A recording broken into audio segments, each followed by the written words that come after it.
আজ থেকে শুরু হয়েছে 5 দিন ব্যাপী জোর ইজতেমা। টঙ্গীর তুরাগ নদীর তীরে ইজতেমার প্রথম পর্বের জোর ইজতেমার আয়োজন করেন শোয়ারি নিজাম। বৃহস্পতিবার বিকেল থেকেই টঙ্গীর ইজতেমা ময়দানে দেশের নানা প্রান্ত থেকে আসতে শুরু করেন হক্কানে ওলামায়ে কেরামগণ। আগামী মঙ্গলবার আখেরি মোনাজাতের মধ্য দিয়ে শেষ হবে এই আয়োজন। টঙ্গী থেকে তরিকুল ইসলাম তারেকের তথ্য ছবিতে বিস্তারিত থাকছে ইমরুল কায়েসের রিপোর্টে। দেশের বিভিন্ন প্রান্ত থেকে হক্কানি ওলামায়ে কেরামগণ দলে দলে ছুটে আসেন টঙ্গীর ইজতেমা ময়দানে। উদ্দেশ্য আল্লাহর সন্তুষ্টি অর্জন।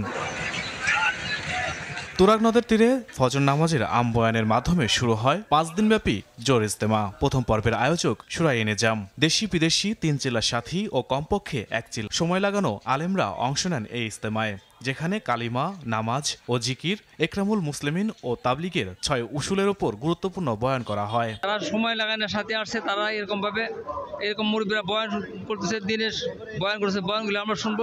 আমরা তারা এরকমভাবে এই মজমতে আছি, তারা আরো নতুন সাথী নিয়ে আসবে। সারা পৃথিবীতে দিন কায়েম হয়ে যায়, দিনের উপরে মানুষ চলতে পারে, এই জন্য মুজাগারা করে এখান থেকে সারা পৃথিবীতে ছড়া যাবে জমাত, এটাই মূল উদ্দেশ্য। এবং উম্মতি মোহাম্মদী ভাইদেরকে নবী করিম সাল্লাল্লাহু আলাইহি ওয়াসাল্লাম যে স্তরে রেখে গেছে, সততার লাইনে, আমানতদারির লাইনে, একরামের লাইনে, এসব সিফতগুলো যাতে আমাদের সবার মাঝে চলে আসে, এটা আমার নিজের জিন্দিগিতে আনবো এবং অপর ভাইকে সাথে নিয়ে আনার চেষ্টা করব। জোর ইজতেমার মুসল্লিদের নিরাপত্তায় সতর্ক অবস্থানে রয়েছে আইন শৃঙ্খলা বাহিনীর সদস্যরা। দোয়ার পরে ইনশাল্লাহ, দোয়ার আগে এবং দোয়ার পরে সমস্ত সাথীরা আল্লাহ রাস্তায় বাইর হয়ে যাব এবং সারা বাংলাদেশ, তারা সারা পৃথিবীতে সফর করবে ইনশাল্লাহ। এখান থেকে বাহির মুল্লুকে, বাংলাদেশের বাহিরে এবং বাংলাদেশের ভিতরে সমস্ত জায়গায় ইনশাল্লাহ তারা সফর করবে ইনশাল্লাহ।